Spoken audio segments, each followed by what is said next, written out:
It's chattering time. Oh, I see what you did there. Look in my eyes, what do you see? It's a podcast reviewing the year that was CM Punk's first year in AEW. I'm Ross Twiddell from Cultaholic Wrestling, joined by Tom Campbell and CM Punk's #1 fanboy, Jack the Job. How we doing, lads? Fanboy. Fanboy. Not fan, just fan. Fanboy makes it sound like fanboy makes it sound like I'm one of those people who's like, my Twitter account's just him. It is. The header, I saw. Just keep on replying to gifs of Punk saying stuff like, he's slayed. Do I have everyone's attention now? Goodness me. Little CM Punk joke start us off nice. Right. August the 20th, 2022 was the 1 year anniversary of CM Punk in AEW. Let's cast our minds back, though, to August the 20th, 2021. The first dance. A night where, quite frankly, if AEW did not produce CM Punk, I think they should have closed their doors. But they did. So that's besides the point. Any abiding memories of the first night? We're going to go through this chronologically, of course, and then come to some sort of conclusion. Has CM Punk's first year in AEW been a success, a failure, or somewhere in between? I remember confusion and a touch of arrogance in the office as well, actually, because I remember myself and Ross saying, we're quite worried that CM Punk's going to come out in the first segment, Tom. And then I believe it was other members of the office were like, no, it'll be fine. We'll have all time to do it.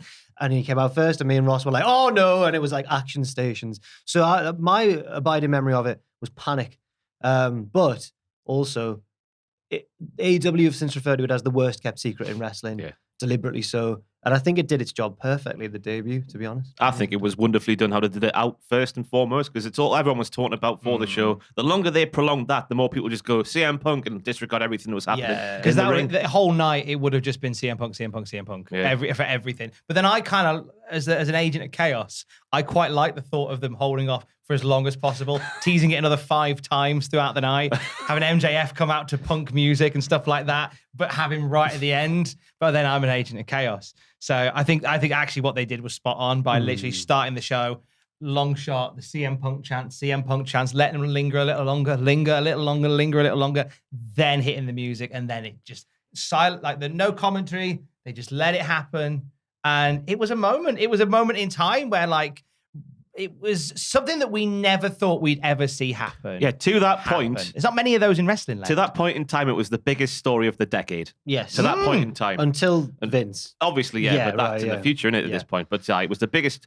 moment of the decade for sure. But I like the tone of his debut, mate, because he was very gracious, but also a big fish coming to a smaller pond. I got that air of like, oh, hello there, I'm Chancery Montgomery Punkery. Chancery Montgomery. But don't worry about me being so big and posh. I'm here to make things better for your little pond. The first thing he said, wasn't it? The first line was, you know how to make a guy feel like Britt Baker in Pittsburgh, which I think was a deliberate thing for him to do, to go like, it's also about the others people. We'll talk about how effective that's actually been or not. Oh, yeah. But the tone from the off was good. He addressed a lot of things and said that, like, he talked about his pre-WWE career, said he was coming back to that, said that, you know, he fired some shots at WWE, which you've got to expect Punk to do because it's CM Punk and it ended in the most That's what everyone wanted way. as well. Absolutely. But I think that had he just come out and ranted about WWE, people would have criticized him for not focusing on the here and now, which he did.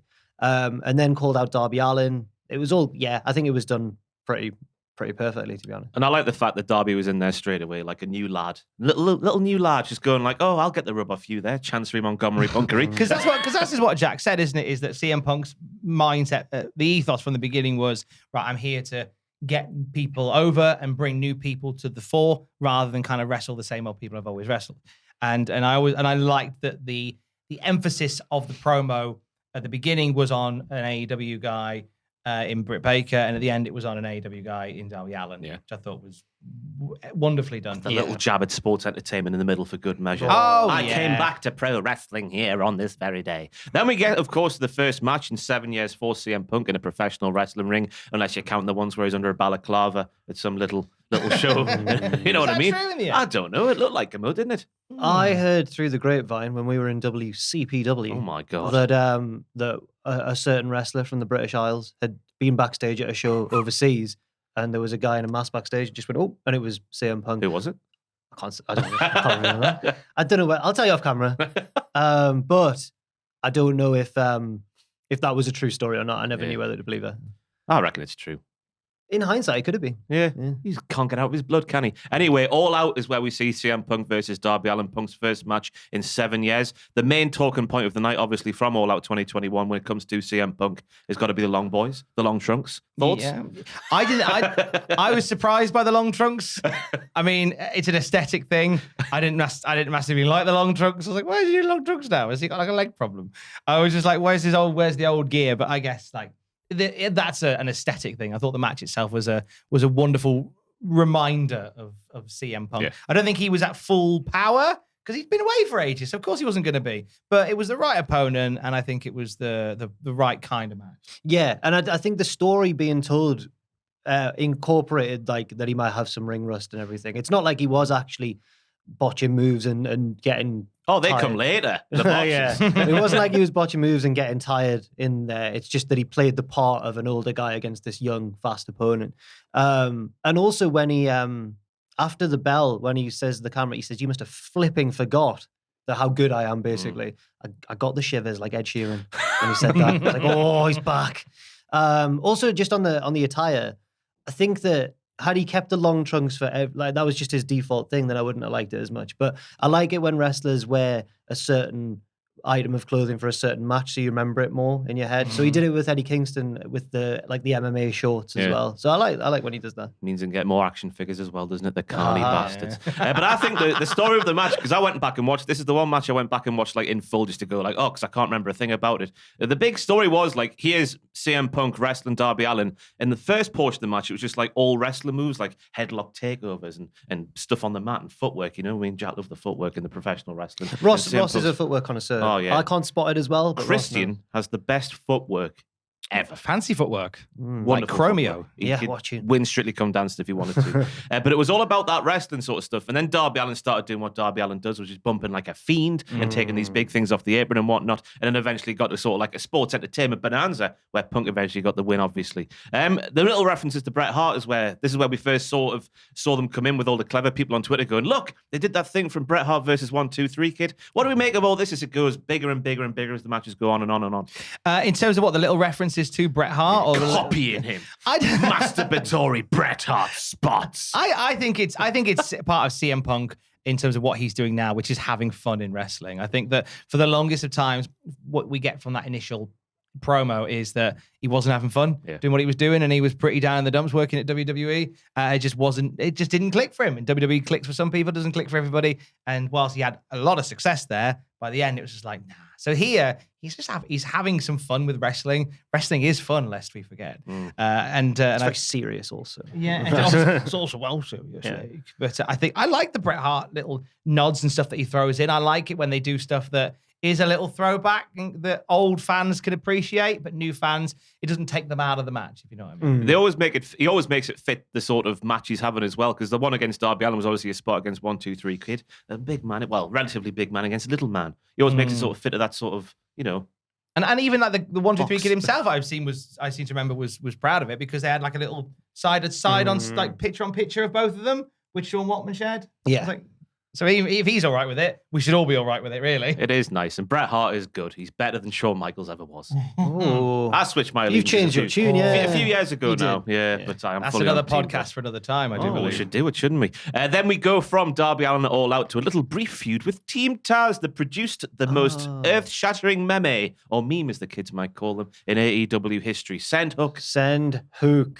Would you say that catchphrase is what helped just get Hook over the top as a performer that he is now? Because it was, I thought Hook, the concept of Hook was sort of doused in irony at the start of when he first appeared. Because, he's a young lad, he's Taz's son, he doesn't say a word, he's got lovely hair. Let's just cheer him for no reason whatsoever. But obviously he's come out and been like El Guapo, whatever the hell his nickname is now. I'm sounding like Jim Ross now. And he's proved he's fantastic. But at that point in time, Punk just sort of saw the sort of irony cheers that were going his way and thought, I like that. Let's make it even bigger. So I think it helped into that. This is obviously before I think it would have got him there anyway. Yeah. But I think Punk might have been the catalyst, as he likes to call himself anyway. So He does like to call himself the catalyst, doesn't he? It's one of those little examples again of how like CM Punk's remit for being in AEW was to get characters and get people over. And even as he's such an established talent, that him even saying like send Hook, it kind of puts Hook in that stratosphere. Yeah. Which sounds quite a silly thing to say, but then it's because it's CM Punk referencing something. Yeah. And CM Punk's very much there. I think he's very aware that, like, especially when he just first returned to wrestling, there's like a magnifying glass on everything he says. So anyone he mentions is going to get a little boost at least from just even being mentioned by Punk. It was a really unique situation. Going from mentioning to full-on grappling, though, the main sort of feud for CM Punk against Team Taz was against Powerhouse Hobbs. CM Punk's first match on cable television in 7 years happened at Grand Slam in that there tennis arena. Steven Scodes was there. Wonderful times had by all, but Powerhouse Hobbs made to look like an absolute beast by CM Punk, put through the announcers table in a really gnarly way, more gnarly than most table spots, I would imagine. Well, I can't remember it. He just went Oh, right, on the announce table up on the stage. Oh, yes. It looked horrible. You have to go back and watch it. He made Hobbs look really good in defeat for Hobbs, because that was, you see CM Punk and you see Powerhouse and you think, oh, there's only one winner there. But Punk, on the way to victory, which of course he had to be at this point of his AEW run, made Powerhouse look like a star. He did indeed. No, he did, and it's very few people that can give you that impression that maybe, just maybe, Hobbs might shock the world here. And there was a brief couple of flurries in that match where you thought so, but then Punk getting the win, I don't think it hurts Powerhouse. Do you think Punk deliberately chose his first few opponents to prove that he can still wrestle multiple different sizes and types of wrestlers? So he's like, I can wrestle a small man, I can wrestle a large man. I think it was deliberate that they were all like newer names. Okay, yeah, fair enough. Yeah, just to get them all up a bit, you know? Yeah, I think so. Yeah. Aye. There was a scary spot in this match though where Punk's going for the Hurricane Run off the top rope, but he slips on his head. Slips off the top, like the middle top turnbuckles, and then lands on his head, but still goes on to win the match. And this was for me the sort of starting point where we were starting to learn that Punk is going to be like a full-time character in AEW, not just a Johnny come lately. This was again another sign of early Punk, which was a case of he's actually going to be here every week and he's going to wrestle lots of matches. Like in terms of like he's had 21 matches at the time of recording in AEW, and only a handful of those have been sort of key matches. And that's no disrespect to like Daniel Garcia or Matt Sydal or QT Marshall, but it's more the case he's only had a handful of those like proper storyline matches. A lot of them have almost been exhibition matches on telly. Get the win ranking up if they still matter. Do they still matter? I don't know if they do. Let's bring in Random Reality Star to challenge for a title. That's wrestling to us. But speaking of Garcia, that's where we go to now on Rampage. And this was this really helped Garcia in my estimations, because he was just a little boy, a little bland boy. And he's getting in there with the likes of Punk and obviously Bryan Danielson later on down the line, and he's just doing technical wonders. And again, it's the footwork, Tom. I think the Danielson thing, actually, because I'd actually forgotten that. So I think the Danielson thing's overshadowed the Punk thing in case of Garcia. I think Danielson he's DM Garcia, not CM Garcia. Danielson made Garcia. Aye, that makes sense. But this was a different style of match for CM Punk. We sort of saw, like, but I don't want to say bog standard wrestling, but he was showing he still had his fundamentals, as Jim Ross might say, against Darby Allin. Then he's doing big sort of like working from underneath and coming back against Powerhouse Hobbs. And here he's just doing technical stuff. And he wins with the Anaconda Vice for the first time in AEW, showing he can still do it all. And it's again, like Jack said, it's a part of it. Is CM Punk going, look, I can still go against a multitude of different people in different ways, and it's him just sort of scattering that stardust quite far apart, quite far and wide across AEW. By as you say, because so many people have got, he's so magnified at the moment. Anybody that he's in around kind of is elevated a bit by that. Obviously, Daniel Garcia has done some exceptional work with Bryan Danielson lately, so this was long before that happened, but didn't do Daniel Garcia any harm getting in there and tapping out the Punk. But it also made Punk look really good because he was able to hang with this guy that everyone seems to recognize as like the new Bryan in many respects. He goes from there. He's worked the younger lads. Now he goes to an old friend. He goes to Matt Sydal in the match that Tom briefly mentioned there. This was the Rampage where Rampage for an hour went head to head with SmackDown for an hour. And this match here is what they put on. And this won. This won the hour. Oh, not the Suzuki one. It like overlapped, didn't it? Was it the Suzuki one as well? I can't remember, to be honest with you. But this is definitely one of them.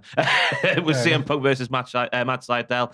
Punk wins with the GTS after just an entertaining match where it just felt like two older lads who used to be pals back in the day, the Dandy Warhols, getting to do it again on the big stage. A long time ago, we used to be friends. Did you feel bohemian like them? Yes, I bloody well did. I don't know any of the songs by them. I know two. think everyone only knows those two songs. No, Tom, you might know another one. Radio DJ. I literally only know Bohemian Like You. Nothing else got radio play. A long time ago, we used to be friends. Oh yeah, that was them, wasn't We've it? done it really well there. So, yeah. Didn't test well on heart, We did so the we didn't play it. high-low thing, and it sounded like the song. That's good.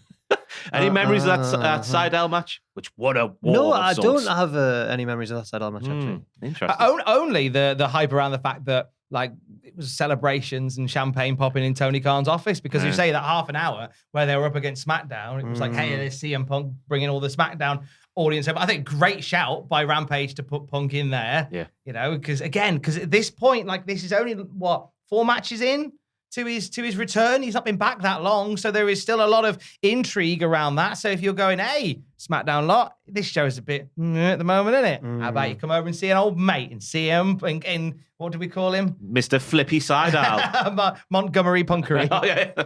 Chancery Montgomery Punkery. A big fish in a little AEW pond. But now we go through a match against, speaking of ponds, Bobby Fish. Because this is more about Bobby Fish than CM Punk for me. Yeah. Bobby Fish at the start of his AEW run was having bangers on television for no good reason whatsoever. And I was here for it. He just had this string. You're a big Bobby Fish fan. Oh, I love Bobby Fair Fish. enough. He looks like he's 75, but he wrestles like he's 35. Yeah, that's fair Bobby enough. Fish. Yeah. But he was having these string of like 10-minute matches where just things were happening, big bumps and all sorts were happening. He had another good match here with CM Punk. But then we get on to Punk's first proper juicy feud in AEW, and that's when Eddie Kingston, he interrupts CM Punk while Punk's doing a promo immediately after Kingston lost to Bryan Danielson in the semi-finals of the World Title Eliminator, like the 4th one they did maybe. They're on to like the 12th World Title Eliminators. We're sat here right now. And this was obviously, as I say, the proper first feud for Punk. Any overriding memories of that little promo there in the early stages of the feud? I remember thinking, oh, hang on, my special boy, CM Punk, might not be that nice of a man. Because this was when he started being a dick on the microphone, wasn't it? Yeah, and I was like, ooh, what's going on here? But it was really good. Obviously, the promo work was great. Might have been a lot of reality to it as well. I wouldn't be surprised if they genuinely didn't like each other. I think they might. Well, it was from the Ring of Honor stuff. Put that all aside to do good business, as they say. There's a lot of that in what CM Punk does, and I'm sure we'll talk about it a lot. There is a lot of that idea that, you know, whilst he's very proud of what he does and takes a lot of pride in what he does, like, it doesn't necessarily mean that he's going to be like the sweetest, nicest man ever. He's quite an uncompromising figure by the sounds of it. Uncompromising. It's a great way to describe him. So when you have these storylines that are laced with reality, like the one with Kingston, you are going to see that Punk come to the surface, and it is going to hit like a bit of a shade of grey. It's going to make him look a bit heelish as well, because, you know, nobody is purely a nice person. Like, they're all like, everyone's a shade of grey. Yeah. See that. That hits differently coming from you, Tom. Oh, It's like a scene from a movie. Serial killer. I'm not. The origin story of Tom Campbell before he killed several people. Oh my God. If you type into your YouTube search engine machine Eddie Kingston, CM Punk, Rampage, and you see a thumbnail with them both stood there with microphones in their hands, just give that a watch, because that was the promo battle, which was, I think, the best one in AEW to date. Yeah. Well, by the time this one happened. This is the one where Kingston accused CM Punk of being two-faced when the pair were in Ring of Honor back in the day. Punk lambasted Kingston for the way he looked back in the day and not fulfilling his potential because he had a little bit of a belly. Yeah, he was really, like, Kingston was really like, almost like Punk tried to get him taken out of the business almost for not looking the part and not putting the effort in. Whereas Kingston has just grafted and grafted and grafted the way that he has. So, of course, now it's time for a receipt. You wonder how long something like that, when CM Punk came back, whether Eddie Kingston, whether that sort of, that little bit in the back of the mind sort of came to the front and went, if we ever get into a promo battle, I'm going to have to go there. Yeah. Maybe. And as you say, how much of that is still I know. quite rooted in reality? And I like the contrast in the way they both cut promos, because Punk's all like, I'm very well spoken and fancy and witty, and I can say things and get a response. But then Eddie Kingston is just like, I don't like your partner. yeah, just really real and just And watching it, even though, as Ross said at the start, I'm a big CM Punk fanboy. Fan man. Fan man. Not a fan boy. Fan man. Not a fan boy. Fanman. I found myself just in this feud wanting Eddie Kingston, not wanting him to win when I've got my like analyst brain on like, oh, that would derail Punk's push and all that. But just from a pure story perspective, I thought, yeah, no, I want Kingston to win, actually. I'm only saying this, by the way, because that video you did about Punk recently. I made it in What the was video. it called? I forgot what it was called. The true story of the original Summer of Punk. At the end, I started getting quite emotional. Jack. Oh, what a... Well, he just... He brought it all back. He brought it all back around. I feel about CM Punk how you do about All Japan Pro Wrestling. Yeah, okay, Just I'll get such you. passion. Such passion, such Kavorka. Anyway, They must have known, though, going into that Kingston Punk thing, just to bring that back round, is that it was. There's no way that Punk could have come across as a super babyface when a beloved Eddie Kingston is going to go, actually, you know, when I was trying to get into the system that I'm in now, you were awful to me. Yeah. Like, were they must have known that might have turned a few people on. I think Punk. it's quite clever because maybe they thought, we don't want to turn Eddie Kingston heel for this one, but the one that's going to be the one who's more immune to that is CM Punk because he's still really new back. They're not going to actually outright boo him. We can afford to do this, maybe. They thought that there's still enough love there for him coming back. And it just turned into just wanting to see two blokes really batter each other. Do you remember what we were all putting our media studies GCSE towards and like analysing this feud, what CM Punk had become? Do you remember what we're all saying? No. Punk had become Cena. Oh. Kingston was Punk. Punk had become the Harlem Globetrotters. No, Punk was the Yankees. The Yankees. Same thing. Iconic promos. Never forget them. But then we get the match. John Cena. I mean, John Cena probably is the Harlem Globetrotters now. Yeah, like, he probably true. was the Yankees, and now he is the Harlem Globetrotters, where he turns up every so often for an exhibition that everyone's just happy to see, and there's no real competition. It's just nice to pop by for a bit of the wrestling. Eddie Kingston's like a nasty team that's hard to break down. He's like the Bolton Wanderers. He's the Bolton, 2004. Bolton of 04. I am the Bolton Wanderer. I'm Stelios Yankopoulos. Someone will get that. The match of full Stelios Yankopoulos because he's from New York as well. Yeah. Fantastic. The match of full Dan's gear. loving it, by the way, behind the camera. Yuri Jokayev. The match of full gear is where we're going. JJ Okocha. Tommy, you got anybody from the Bolton Wanderers in the mid-noughties? No, but can I add Fernando? Yeah. I was going to add former West Bromwich Albion player Paul Pesky-Salido. Can I chuck do. him in? There Very you go. good. There's a deep cut. He'll write into the podcast next week. Oh, I hope so. I hope so. The match at full gear is where this one goes to, and it was compelling because the pace, it was like, what-ish into sixth gear, and we're just flying through and battering each other. But again, it comes back to the idea that Punk is coming in and having as many different types of matches as he possibly can. Yeah. This To one remind stood everybody, out I especially. can do whatever. Like this one to me stood out especially as well in that regard because I think up until this point, this was my favorite. This is still one of my favorite Punk matches in AEW. This was really good, and you remember how short it was as well? 10 minutes They or so, packed. yeah. They packed a lot. 11 in, and like 10. 7. Wow, you got it. Oh, very 11 good. minutes and 7, 7 11. seconds. But they Bloody packed. hell. It never felt like they were rushing, unless it was a frantic bit of action. But they packed loads in as well. It was masterful bit of pacing from the boys. And you know the little bit where we go back to the Harlem Globetrotters that was John Cena and now CM Punk in this feud, obviously. Punk went for the 5 moves of doom, but was cut off just before the 5-knuckle shuffle, No, he bros. didn't. My God. My God, yes, he did. He bloody well did that and confirmed that was the story they were telling. And then wonderfully as well, which would bleed into future storylines, Eddie would refuse to shake Punk's hand after the match, but obviously he came out looking great because, you know, not my respect, partner. I think it was right for Eddie Kingston's character to not shake hands with Punk then. Yeah. And it's maybe the only instance I can think of a babyface refusing to shake hands. It's not seen as an outright heelish thing to do. Everyone was like, oh, fair enough. Yeah. Because Punk wasn't just going for the handshake like, oh, you're really good. He was going like, I've beaten you. I was like, don't shake It was hands. in a real sarcastic Oh. way. So Eddie's like, no, that's not the handshake I'm having. Yeah. Get stuffed. But then I enjoy how Jericho then refused to shake. Well, he did shake his hand, but he low blowed him. It all.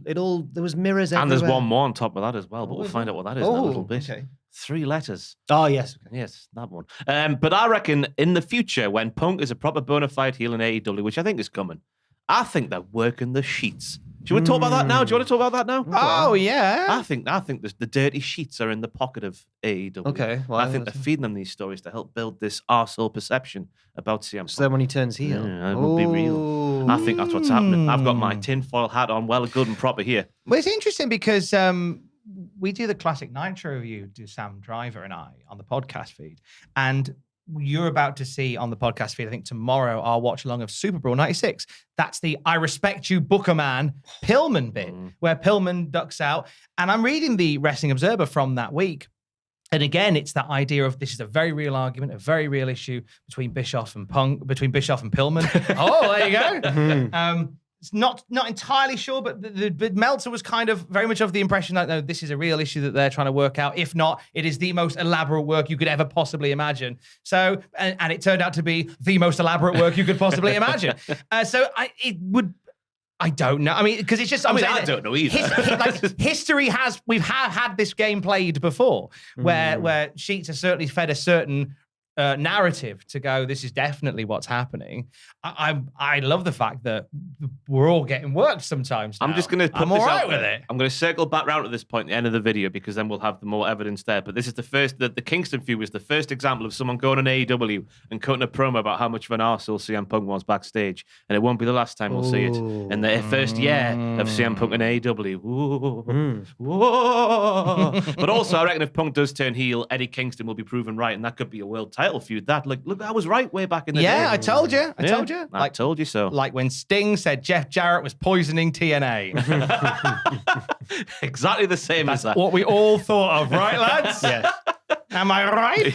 Now we go from Kingston, though, to, I reckon, CM Punk's marquee feud as part of AEW, the one against MJF, which kicks off when Maxwell was gloating about who he defeated in AEW. He said, nobody's on my level. And then out comes CM Punk to confront him. And second time, he refuses to shake the hand, just like Eddie had done to him 3 days before. Handshakes are important in Ring of Honor. It felt really early for this feud to be happening, but I wasn't complaining. Did you think it was too early, or just let's go for it? I think let's just crack on, because obviously the Kingston thing, because think about it, before the Kingston match, you had his debut with Darby Allin. So Kingston kind of the first meaty feud that he had in AEW. I thought, okay, right, we've done our reps now, we've warmed up. The Kingston thing was a bit of spice, and now let's just crack on. We haven't got CM Punk on the books just to have decent 12, 30 minutes matches with Bobby Fish and Matt Sydal, etc. How about QT Marshall, Tom? Because that happened in this feud. That 11-minute banger with QT Marshall. He's not here to do that. Let's give him something. And if MJF's there and he's ready to go, let's give him MJF. Yeah. Jack?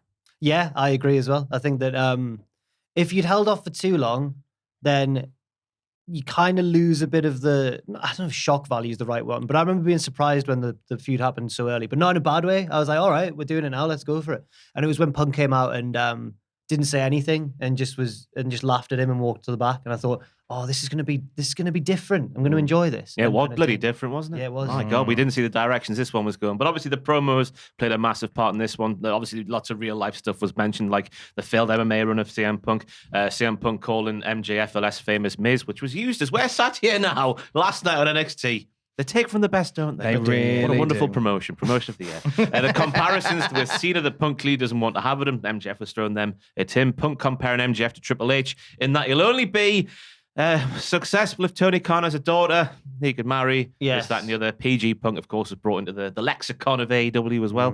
MJF just runs away from Punk for ages before they get to the episode of Dynamite in Long Island.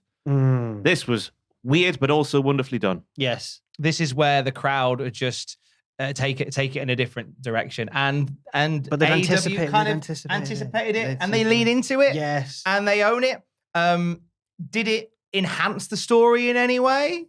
Yeah, because he's got a following, hasn't he? MJF. He's got a cult following in his own bit. But it didn't change the twists and turns of the story. It was almost just like kind of akin to when they had the Heart Foundation do a show in Canada where for a week they'd act a little more nice. Oh, I've got I don't know if I necessarily disagree with you, but just to play devil's advocate, I'll say that maybe it did have a point because it plays into, when we look back over everything, it plays back into this instances of heelish behavior from CM Punk. So you could say that it's another example of that. I don't know if that is by design. It's it's almost like a live dress rehearsal of CM Punk as a heel. Yeah, maybe, and going, this would be great. Which wouldn't be any doubt anyway. Yeah, we all know that CM Punk's a great heel as well. But or if you're being cynical, him just knowing I'm not going to win here. I'm not going to get some money out of these marks for some T-shirts and whatnot. So I'll just be dicks to them. Why not? Instead of playing this nice guy facade that I've been playing so far in AEW. And again, it's that thing where it's like Eddie Kingston kind of said, you're an arse in real life. And there here's CM Punk, the first chance he gets going, I hate you all and you're all rubbish. So it's like, maybe it is like all these little things are being planted for CM Punk to just be a phenomenal arsehole heel. I hope they do it because we've seen. I think they need We've seen a big storyline in AEW before where it seemed for all the world like someone was going to turn heel and then he didn't turn heel. And then he went to WWE. And Tom was right. Tom was right. We're still on that one. But of course, I can't believe you were right. I would have put my house on him turning heel. I'm glad you didn't. No, yeah. At this Long Island show, CM Punk did the thing we're all saying MJF to do, which was come out to the other guy's theme, and that just kicked things off in a wonderful way, which I thought was worth mentioning there. Their first match together where they were in the ring, but not like directly against each other, was when MJF teamed with FTR, sort of like the dying days of the Pinnacle, where they took on Punk, Darby, and Sting, where Punk had Surfer Sting's face paint on. Just a big, fun, house showy, babyfacey, winny match. Yeah, I thought that was nice. I liked. I mean, it's something quite special to have Punk and Sting on the same team, like as a in a wrestling history type sense. That's quite cool. And I think that it's AEW is often at its best when it just goes, let's just do something because it's fun. Yeah, I think that's yeah. Do more of that, Tony. Come on. Why I? Yes. And then we get to the start of this year, and then we have Wardlow versus Punk, because, of course, when you're in a feud with MJF, you have to fight everybody surrounding MJF before getting to MJF. This is where Wardlow just spaffs all over CM Punk and throws him all around the arena, only for MJF to try and get involved, which, of course, feeds into the sort of dissension between Wardlow and MJF at the time. It all backfires, which allows Punk to roll at Wardlow despite getting battered for the victory. And then we get the Sean Spears. That's over double quick time, which should have been the case with QT Marshall. Why did they do that? What? That 12 seconds in the end, wasn't it? It was just like, get you gone. Yeah. I don't know. Yeah, it was an interesting choice. Yeah. Like, I feel like, could you not have given QT Marshall the short, with the greatest respect to QT Marshall, former visitor of Cultaholic Island, QT Marshall? Oh. You could have given him the short match. Oh, and even Sean Spears I thought you were going to say, time. could it not have been QT Marshall who was the first person to beat CM Punk in AEW? I mean, that goes without saying. Yeah. QT is greater than CM. Yeah. Pass it on.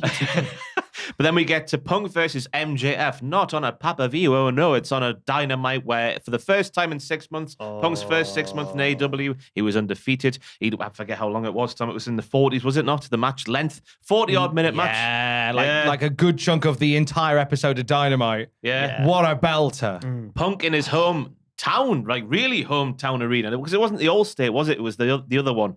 Their other one. I can't tell you. It was the Wintrust Arena. Up the Wintrust. Up the Wintrust. Don't know what Wintrust is. Never trust Win when you're at my age. Oh, God. You could follow through. And that's what these two did here, because they had a banger of a match. And technically, MJF beat CM Punk twice, but of course, the first time he was caught cheating. It was really bold. I remember thinking, I can't believe they've had MJF beat him here on TV. But in hindsight, now I see the way the rest of it played out. I agree. Yeah, absolutely the right thing to do. I think it was, it was just a great TV match. Yeah. These two just beautifully worked together, and Punk made MJF look like, not that he wasn't a star already, but just got him right to that next level, gave him some bragging rights that he can carry with him forever. I think Punk probably is quite a fan of MJF, just from seeing how seriously he took him and what height he tried to elevate there for you too. And he lost in his hometown. He's obviously a nice guy. Hometown. He took the L twice in his hometown. He's a wonderful man. Must be a lovely man. But I think, and also, as we'll talk about the rest of this feud, if this had been, not to name any names, but a Chris Jericho feud, then they would have had 10 more rematches and Jericho would have won the last one. And therefore, he wins the feud. Yes, absolutely. Then we get to another sort of, we're building to another MJF versus CM Punk match because of the nefarious means of MJF's victory in this one. But to get there, Punk has to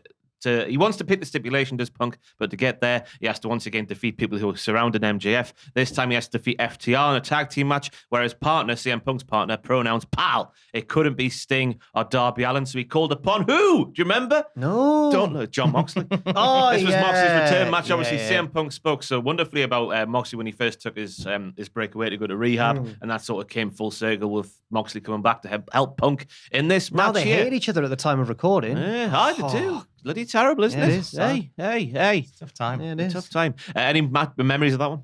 I don't really remember much of that match. I just remember the reception for Moxley was huge. Yeah, that's all. It was He about came Mox. back looking 25 years younger. He did. He looked fantastic. great when he walked out. Yeah, and this win for Punk and Moxley obviously sets up the dog collar match. Be my Valentine. That was great. I loved that. Not only was it Valentine's Day when he said that, but also Greg. And he was Piper. And he was saying, you think you're Piper in Portland? I'm Piper and you're Greg Valentine. It was better than that. It was better than I just did it there. I hope it was. Yeah. Then he also showed the picture of MJF, which made this thing go in the direction which I don't think anyone sort of anticipated it going. We got the origin story of why MJF is a dick. God. He's a dick and a professional wrestler because CM Punk, left the professional wrestling business, and that was his hero. It was his hero. So he's like, I've got to become a professional wrestler, but just out of pure spite for this man who left me high and dry as a fan, I'm going to become an arsehole and become MJF. Around this sort of time, before the Punk feud, I remember the sentiment around MJF was slightly changing. And I remember on the podcast, we talk about like, is he actually doing his best promo work here, or is he just like in the feud with Brian Pillman Jr., just saying the most offensive stuff he can think of? And I think this won people back round because the skill in that promo when he needs to come out and be vulnerable, and obviously at first everyone's booing him and everything, and he manages to somehow like semi-turn the crowd in his favor. Great. And then it was proven that he was just manipulating everybody. It's fantastic. Yeah, the hug and the low blow, and then just the blood. Well, that came slightly after. This is just before that. This was just before that. Punk so came down the one where he he's pouring his heart out before. I thought it was that, and then the next week. I mixed them up because then they have the hug. And then... No, because in that week between the two promos, there was think pieces on Reddit going on. Oh, this is classic gaslighting and everything. Everyone was like, "Whoa!" I think there was that thing at the Instagram. I forget what the Instagram account was called, but he referenced the DM, didn't he? And it was actually true about like, I forget what the DM was. You know what it's about. I forgot at the time of recording you. But yeah, in this promo here, all CM Punk does, he comes down and tries to apologize like a babyface would to the now freshly babyface MJF because of this really real promo. Then we get to the go home show for Revolution where they're both wearing white. Why could they be doing that? Punk offers the handshake, but then once again, MJF just doesn't go for the handshake. He goes for something more. He goes for the hug. Then he gets kicked in the dick. And then he cuts the promo, doesn't he, Jack? He cuts that there promo. Cuts the promo. The greatest trick the devil ever pulled was convincing the world that he doesn't exist. Yeah. The reference in the infamous Snake promo from CM Punk's original Summer of Punk in Ring of... I nearly said that their Ring of Honor, which would have been a bit of a Rossism. I think I know you still... I don't that own their the Ring trademark of on it. And he said the whole, "You stupid old man, I'm a snake," which is what Punk said back in the... It was just... Brilliant. It was like... this is when I started to think, am I right in this in my head? This was perfectly tailored for what I enjoy. And I couldn't believe it. It was all... Not that I was a bit too young to watch the original Summer of Punk at the time, but I've since learned the lore and the mythology around that. And it referenced it perfectly. And there was the picture, the creepy picture of them that he revealed on the shirt. Yeah. And he put the handprint on it. I thought it was fantastic. Got the dog collar out, didn't he? And just hung him on the ropes while he's pissing blood. And obviously, because he's wearing white, it's just everywhere, turning everything red. The visual is sensational. I remember in that same episode of Dynamite, there was something else that happened with Jericho later in the night that was supposed to be like equally or more gory to look. Was it Hangman? Hangman getting tied to the ropes with Adam Cole. But it just wasn't as... This came early in the show, and it just completely blew out the water. Yeah. Any memories from you, Tom? I don't know if he was meant to bleed as much as he did. I certainly got the vibe that he wasn't meant to bleed as much as he did, but they're like, look, we're going to own this now. I thought I think it's one of the best promo. These two have had some of the best promo battles on Dynamite ever. They are just perfect for each other. And I'm hoping that this all builds to something that we haven't seen yet. I know, and it hasn't just been, and that was a feud, and now on to another thing. Well, in my mind, if MJF isn't gone and he does come back, he's the only man to take that title from When's this going out? Let's stick our necks in line because we're sat here literally hours before the unification match between Punk and Moxley. Will MJF come back at the end? I don't know. Yes. I think he will. MJF comes out, attacks CM Punk, attacks Jon Moxley, and says, "You didn't get a Summer of Punk. Instead, you will get the Fall of Punk." Double meaning. If that happens, then I'm gonna need some proof that you're not in someone's DMs. Do you know? No, that's a very good prediction. I think that could happen. MJF's not speaking to anybody. Matthew DM'd him, didn't he? Yeah, even Matthew. I thought you would have spoke to Matthew. Yeah, I'm doing great. Cheers, mate. I'm off. Just tweets a picture of the departures board. Don't tell anyone. Don't tell anyone. And then Matthew's on the podcast. What did Matthews said something really random, didn't he? You just like, "Oh, she's not new game there, pal." It was really trying to like trick him into replying. Like, yeah. I like to think that Matthew wasn't trying to trick him into replying, and Matthew was just going, "This is what MJF thinks of this game." Yeah. super sweet and wholesome. Oh, have you ever played Simon the Sorcerer 2? I don't think he's away playing Curse of Monkey Island. I don't know why he's in the West Country all of a sudden. Or have you played Curse of Monkey Island? Very good. You'll be botching when I'm watching the wrestling. I'll tell you. I'm Matthew from Botchamania. Love you, Matthew.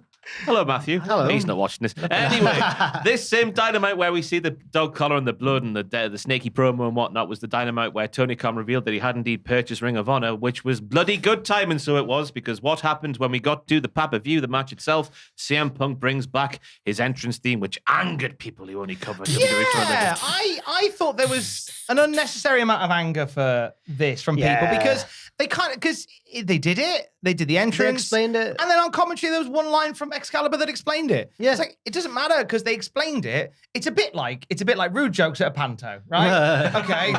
Some people get it on a different level, and that's great. And there's some that don't, but it doesn't spoil what they're seeing. Yes, I totally agree. You And know? I don't want wrestling to be pretending that, nothing matters in history and it's all looking forward and we all have to be hammered over the head with things.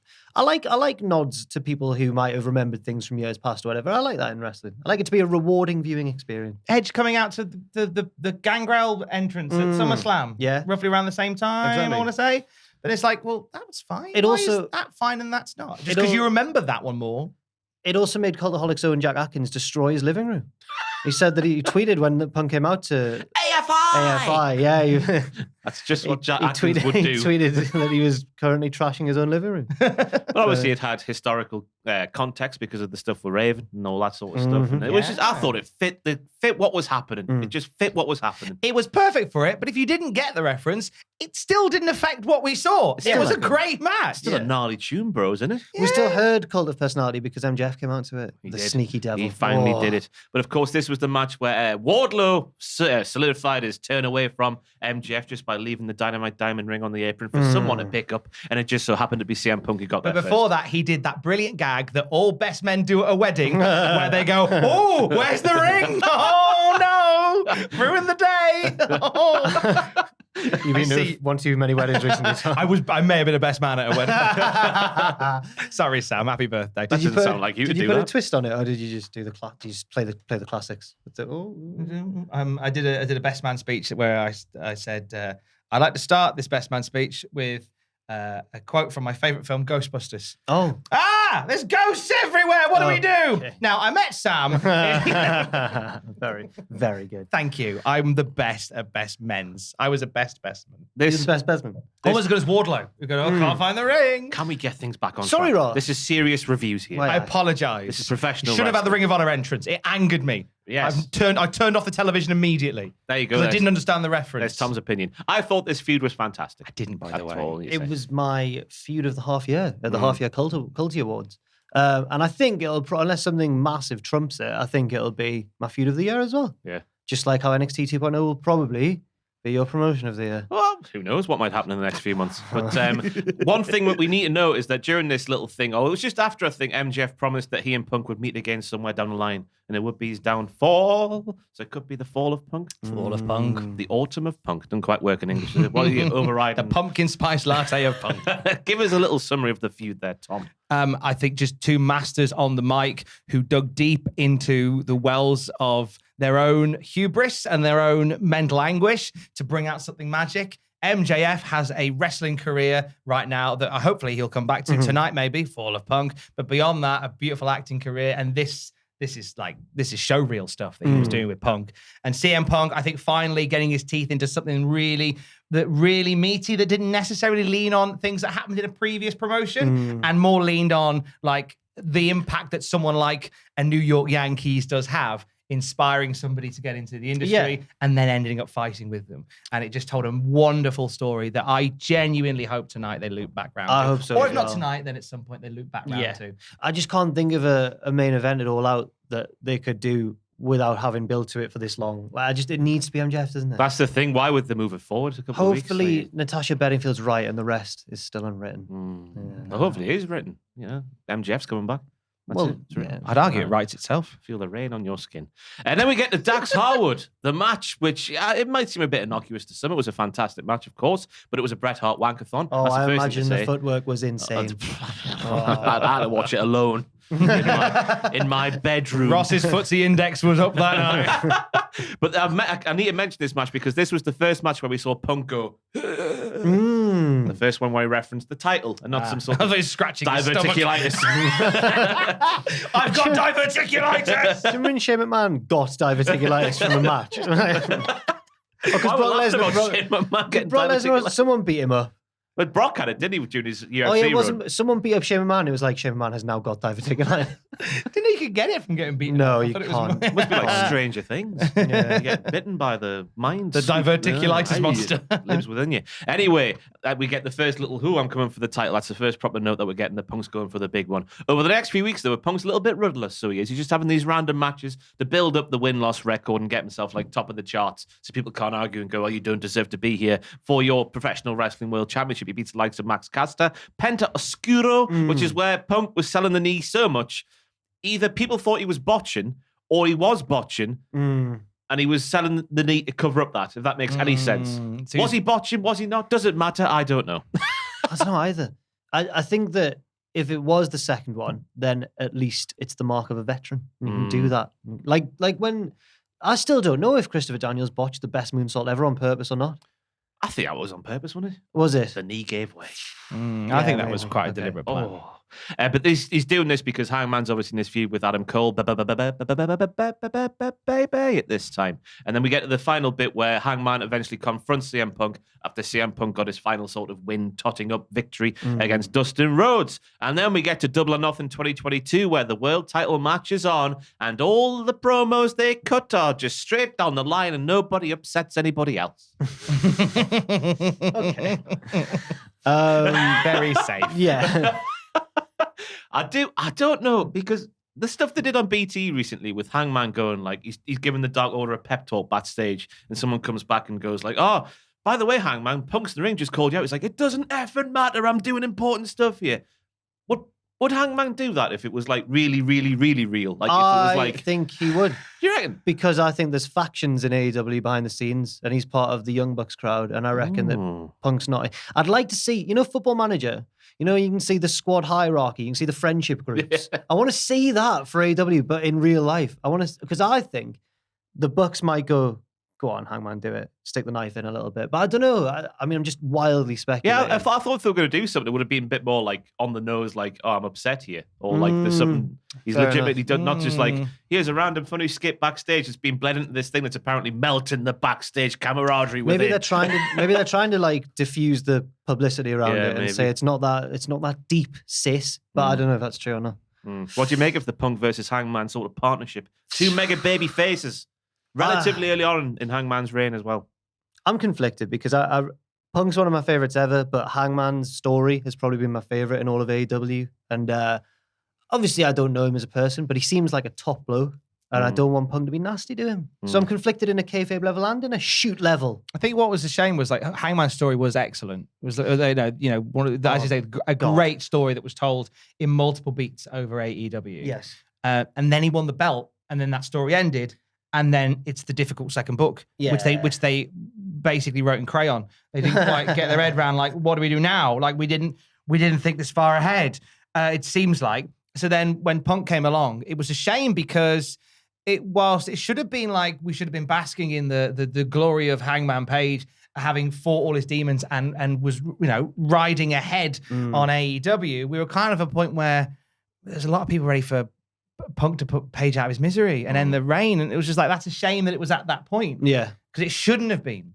To me, it felt like CM Punk was almost definitely beating him. Like I couldn't, because Punk has been so protected, but also not in a way of like he makes everybody look awful. The matches have been great and everyone's got their in. The fact that he's only ever lost to MJF in Chicago, I thought, well, there's no way that Page is beating him here. I wasn't as certain. But I did. If I had to pick one, I would have picked Punk. But I remember some people. I think Andrew was surprised. I remember the Punk one. I think it probably was.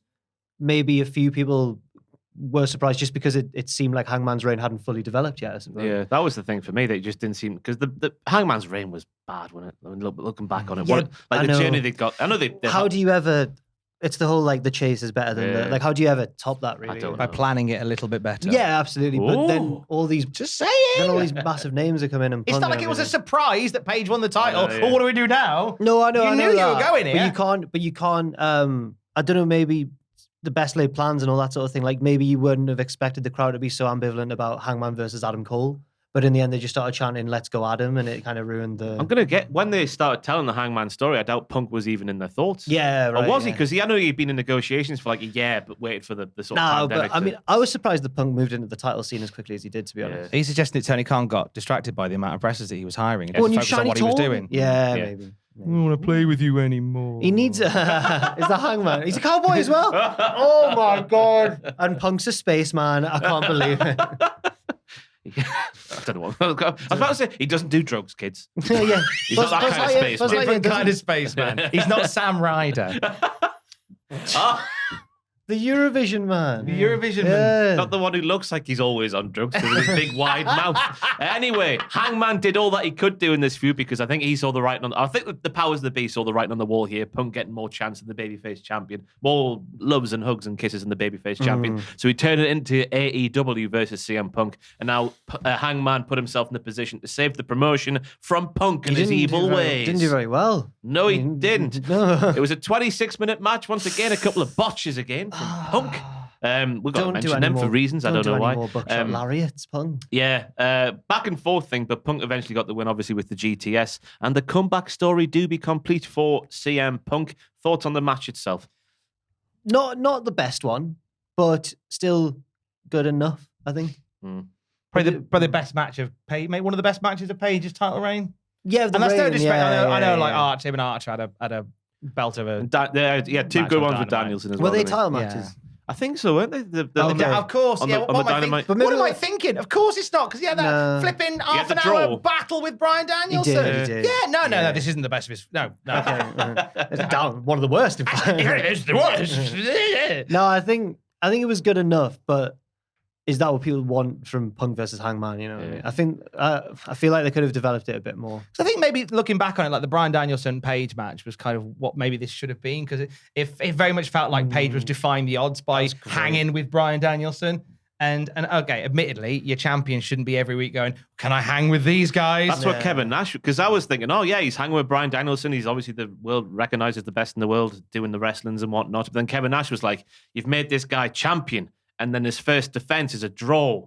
Oh, I like the draw. It's not like they're not going all in. You know what I mean? What would Kevin Nash know about drawing as a champion? That's a common misconception, Tom. How dare you? I'm sorry, I'll go back and watch his match with Mabel at SummerSlam 95. I don't think, at least in my opinion, I don't think it's quite as black and white as Kevin Nash has made it seem there. Because I loved the draw. Yeah. I thought that was good. Not to turn this into a Hangman video, but I loved that. And I thought that not every rule is like hard and fast. I think in some circumstances, like against Bryan Danielson, you can't have the new champion draw with him. But I mean, everyone I saw a lot of, I remember on Twitter that week after that draw, it was carnage on Twitter. It was. I hate Twitter. I like the fact that it was a draw. Then I like the fact that Page eventually did get the dub.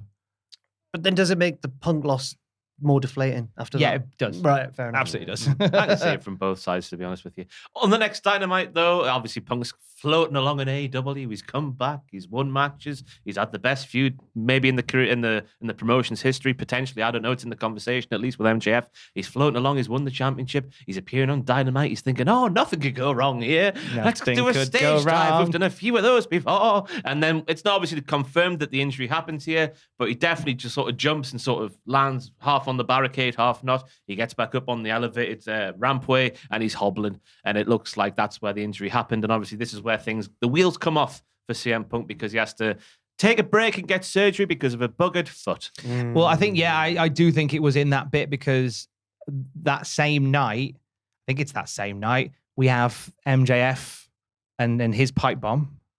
And they have a shot where they show footage during the break of MJF legging it through the crowd, and CM Punk comes down the ramp with one shoe on. Oh, he's got one shoe on. Got one shoe on. So I think even at that point, he was like, I've got to go do this angle, but I'm having a bit of a trouble here. So I'll run out without a shoe on. So, which made me think that maybe he thought this is just the thing. It'll clear. We'll crack on with what we're gonna do. Yeah. Which is maybe loop back to that. Yeah, because it was 2 days later. To your point, Tom, it was 2 days later on the Rampage where he confirmed that he needed surgery and take some time away from the ring. And because of that, we obviously got the interim champion that was Jon Moxley, who beat Tanahashi in the finals. If that doesn't happen, though, what do we think happens? What's Punk's first proper defense for the world title if he doesn't get injured? Ooh, Tanahashi. do you reckon? It would have been Tanahashi at Forbidden Door. Oh yeah, of course it would have been. It would have been that, definitely. Oh, That's definitely where they were going. After that. After that. Oh, after that. After that, that's what I meant. It depends, I guess, whether they knew MJF was coming back or not. If he does, we don't.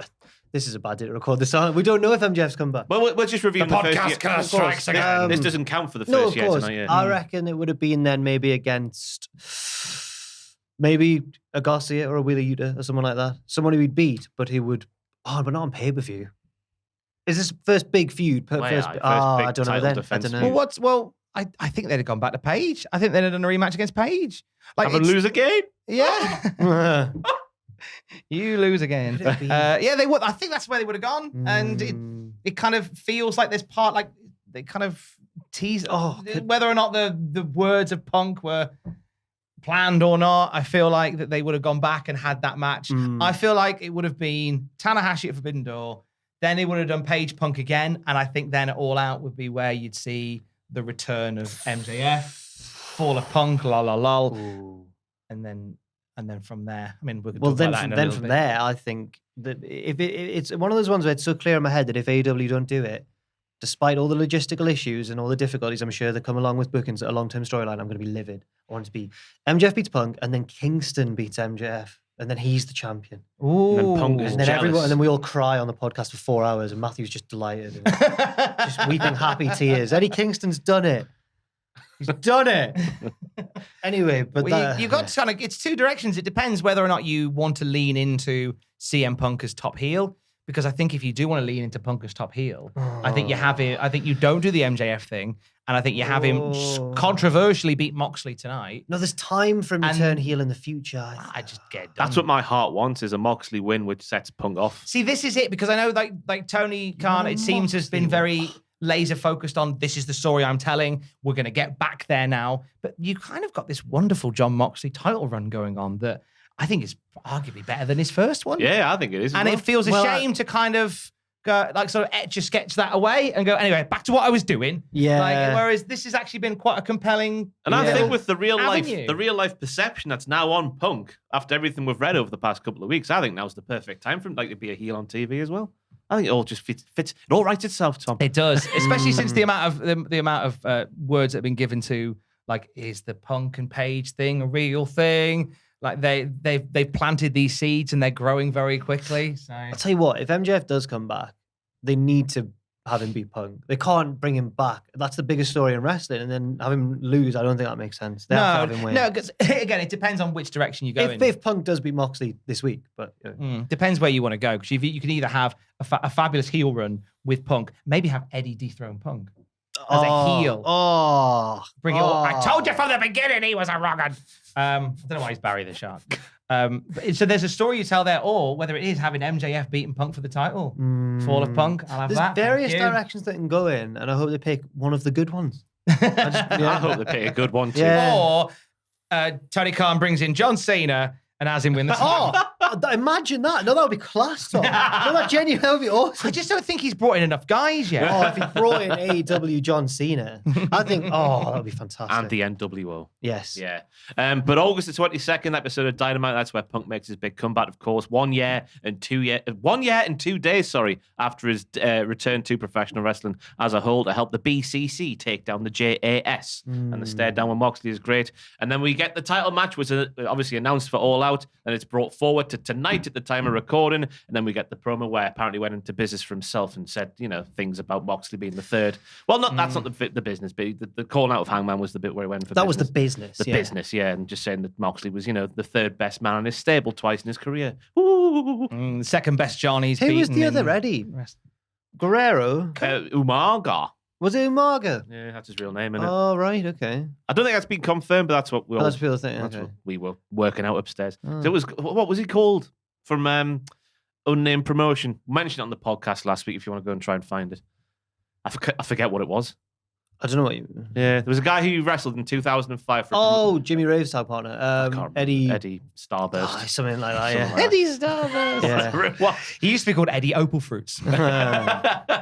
But I mentioned earlier a point I was going to circle back to at the end of the video. This is the thing I was going to say. We've had Eddie Kingston, Hangman Page, MJF, all cutting promos on CM Punk being an arsehole backstage. That can't be... It's going to be one hell of a video package. That can't be a coincidence. Yeah. That can't be. It's got to be. It's got to be. It's got to be. It's got to be Kane. It's not going to be Kane. Glenn Jacobs. Kane comes along. I've heard that CM Punk was actually quite nasty. I want everyone just to do, now Yeah. then, CM Punk, I've heard you're a bit naughty. Yeah. But I reckon it's got to be deliberate. I forget what feud it was, but I reckon... Well, I remember saying it's like, oh, we'll realise that Punk's been the heel all along. Yeah, right. But you look at all The those greatest being trick the put- devil ever pulled, Ross. Oh, yes, was he's convincing a the world. snaky he's a man. snake. Yeah, that was my snake impersonation from Simpsons. I do like Oh, that. right. Yeah. Boy. Yeah. So there we go. That could be a thing. That might just be me speaking bollocks. No, I I think think there's it's- any credence, the clear seeds water of- to that. The seeds have definitely been planted, and whether or not they decide to harvest those seeds is up to them. They could do it in the fall of Punk. No. It's the best time of year I've heard. Oh. Tom, do you reckon there's anything to that or not? Oh, I love the idea of Punk being a heel. I love the idea of him being really cheaty. Because obviously there's my two ideas for tonight. My main one, I love the idea of it tonight being MJF, rocks up, beginning of the fall of Punk. The other one is him to beat Moxley and send him back to blind carbon copy without the belt and have him as the guy, you know, but do it in a really devious way that sets up, what if tonight, right? He beats up Moxley and then he ends up punching William Regal. What if you want to turn heel, bloody William Regal. Yes. Get some colour on Regal. God, who was it back in the day who got attacked by Vader? Gorilla Monsoon. It's the same thing. It is, Just isn't like it? that. After Gorilla gave him some chops there. We watched it on the Classic Raw review the other week. Gorilla is an intimidating presence in that He's a ring. massive man. He is huge, yeah. He was still bigger than Vader. Yeah, it's Which crazy. is hilarious. Right, though. But we've reached the point of our essay here about CM Punk today where we start the paragraph with, in conclusion, in summary, I have come to the conclusion that has CM Punk's first year in AEW been a success or failure or anywhere in between? Jack, I'll give you 5 whole minutes. No. A case study now off the top of your head. I think that on the whole, I think there's been more positives than negatives. I understand that Punk might seem indicative of a wider problem where Tony's favouring these big names that he's brought in over the people who got him to where he is, essentially. But I don't think Punk's one of the main reasons for that. I think that to bring CM Punk into a promotion and not make him champion after he's not wrestled for 7 or 8 years would have been silly. I think they had to do this, but I think that the other problems are kind of happening around Punk. Can I throw a devil's advocate Go on. thing at you? You know how Punk took his break from wrestling and went to MMA and flopped? Yeah. Do you think him coming back to wrestling and being made the top champion makes everyone else look a bit silly? Because he's soft in real life. Maybe if you're one of those people who can't really separate MMA and pro wrestling, but I've never really let So that I've affect seen me. that mentioned a few times by people who hate AEW, admittedly, but we'll mention it because just for the fairness of debate and democracy. I don't think. I don't think there's much to that at all. They're different worlds, aren't they? Different disciplines. I mean, Steven Seagal got choked out on a film set, but he's no less a badass than he was beforehand.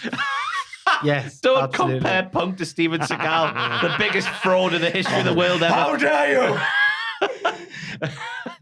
To kind of go on what Jack said, you couldn't have had someone like CM Punk. I don't think the UFC thing is. I think there's some people who will point that, but I think they're the same people that are happy just to pick holes anyway and have an issue to begin with. So therefore, there's a confirmation bias that comes from something that completely wholeheartedly agrees with your opinion. Yeah. And we see it all the time on Twitter. So let it carry on. And whereas, because obviously Bobby Lashley has lost fights at Bellator. Is he any less of a compelling champion? He's not the almighty anymore now that I know that. Just putting that out into the world. But we don't question him because we're not microscoping. Brock Lesnar lost matches in the UFC. Exactly. What's even real anymore? I don't know. But you had to put CM Punk at the top of the tree in AEW, I think. But what's been good to do, sit today and go through and go, actually, they did put him to the top, but in terms of on TV, in terms of the stats, he earned his way there by working with and beating lots of people. I will say, in a compelling way. But because of that, And it's not something I necessarily agree with, but do you think that Punk then lied when he said, I'm here to help because he came in and beat all these young guys rather than help them? Or did he help them anyway, even though he beat them? I think he helped them, because you look at where Powerhouse Hobbs was, for example, when he had his match. I think Powerhouse Hobbs' stock is a lot higher than it was before that feud. I don't know if that feud was directly the reason why, but I think it helped. Yeah. I think Wardlow is another guy who benefited from that match where Wardlow like literally beat him up. What have they done with Wardlow since? That's not Punk's fault. Yeah. Wardlow was ready for that push. Yeah, it's weird. I'm trying to think of more names there. Bobby Fish is another one. Darby? Darby Allin, yeah. Darby. I don't know if did Darby benefit, because he He'll obviously always lost. be Punk's first match. Yeah, he'll always have that to his name, I guess. But Streak had to start somewhere. Yeah. As Goldberg said to Hugh Morris that time. Eddie Kingston, because after Punk, then he was feuding with Jericho, and that might have had the opposite effect. But well, that brought the breaks to everything, didn't it? But in between the Punk feud and the Jericho feud, Eddie Kingston was white hot, even though he lost. So I guess, I don't know, it's an interesting one still. Yeah. In terms of like the numbers and stuff, I think that's where you really break it down. Like, they initially for his first night, they sold out a massive venue On a rumor. They had an incredible buy rate for the first night he was on the books. That buy rate it's been wildly inconsistent throughout then. But you know that you know with the right build and the right story, CM Punk does put more eyes on. I know people who fell out of love with wrestling and have rediscovered wrestling.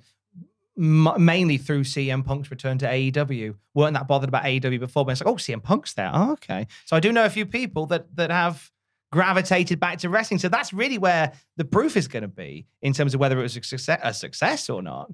I haven't got the numbers in front of me, but you'd hope that you could gauge it by going, well, actually, their revenue, their buy rates, their merch money, which are bellwethers that a lot of people compare WWE with, like they're now at this point, and they were here before CM Punk arrived. So there is. Well, on the merch, they made Punk made his appearance in AEW, made Pro Wrestling Tees buy every single Ringer shirt, with the black arms and that, in America because of stock issues. Wow. And the fact he was selling out so many times. I think it's been twice since Punk's been there that Tony Khan's touted the biggest buy rate for a pay-per-view. So that's proof of that sort of pudding. I think the work with... Pun. Raspun. AI Raw is on the channel right now. Please watch it. Please watch it. I think, those are the numerical things I think we can say that it's been a success. Obviously, the thing we spoke about earlier with working with the youngsters, not having them win, apart from MJF, but then does that make MJF like, wah, and everyone else go like that just by working with them rather than wah? But you can't have people beat CM Punk all the time. No, that's diminishing returns. If everybody beats CM Punk, then everyone's rather than wah. Yeah. You want a handful of wah. Because if everyone's wah, then no one's wah. I believe it was Shakespeare that said that. But I think the biggest thing for Punk has been the perception of AEW. They are the promotion that got him back to wrestling. Yeah. That guy who every WWE fan was chanting the name of for 7 years in arenas where he was never going to be there. AEW was the promotion that brought him back. Yeah. Not even 5-star wrestling could do that. No. Not even 5-star. Who offered, by the way, $1 million. Million. 6 euros. Yeah, but did they? I mean, they did. It was in a newspaper, so it must have been true. But I think that's the big thing for me. I think it's taken AEW to that. They were already a pretty serious thing. Now they're wah. Right. Wah! So there we go. But now, interestingly, at the time of this video, now this sort of sputtering a bit. Yeah, because they're bringing in too many fish, aren't they? I don't know if that's Punk's fault. I would still That's say not Punk's fault. I would still Tony say Khan. For me, in conclusion, I think the positives of Punk outweigh the negatives. So do I. Tom? If it wasn't as busy a pond, then I think that again, that's not Punk's issue. Too many Punks in the pond. I think Punk's year has been a success. I think it's done great things for AEW. I just hope that they have a long-term plan that allows more people to benefit from CM Punk being there. What do you think it's done for his legacy? I think it's enhanced it without a doubt. It depends on how it ends, obviously, because they can't really talk about the legacy until the show is over. But I think in terms of him coming back, I think it's enhanced it. I think it has as well. The storyline, that storyline with MJF, I put up there with anything he's done. Yeah. In wrestling ever. Yeah, even when he was like a super work ratey guy in Ring of Honor, having these hour-long matches with Samoa Joe.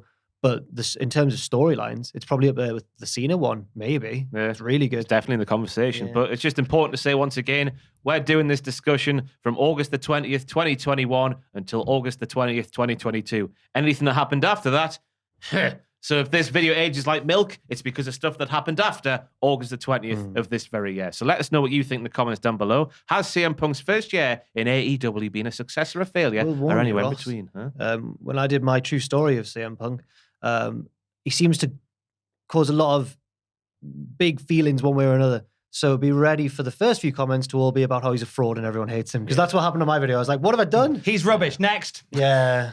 I can't wait for the yes. Oh, no, yeah. No. That's not the point of the video, guys. Yes, no. Tom's on it. Stop. Yes, no, Thomas. Let's end the video now. Thank you for watching. I've been Ross Twelve from Cultaholic Wrestling. I said my surname in a different way at the start of the video because I wasn't quite awake yet. I've been joined by Jack and Sam. Oh, no. I said that because someone tweeted us yesterday. Do you see off the news video yesterday? And someone was like, oh, Ross and Sam did a funny here, and it was me and you. Well, maybe it was such a funny that they assumed it was Sam that was there. Sam's literally got pink hair. Sam's That's the issue, Tom. Get it dyed. Yeah. I'll work on it. One thought I'll end on, which is we didn't get a summer of Punk, so now begins the fall of Punk. Yeah. That's tonight. That's tonight. The first time you've said that this video. Saying it again, just in case. It is a very good idea. Ingraining it in. I think it could happen. I think you could be right. I think it's a good thing to do. It's a double meaning. Fantastic. Anyway, time to end the video. Let us know what you think down below. Don't be too harsh on us. We're just honest men. We're just trying to normal make men. a good living and trying to entertain you in the best way possible. Give the video a like. Share it if you're feeling a bit saucy. Leave a cut. Do all the sort of interactions with it. Anything you want to, honestly. Put it on some sort of forum if you like. We'll take it all. We need all the help we can get. Thank you for watching, and we'll see you next year for the Year 2 review of CM Punk's career in AEW, where I guess the tone will be very much different. Yeah. Can't believe he did that thing. The same.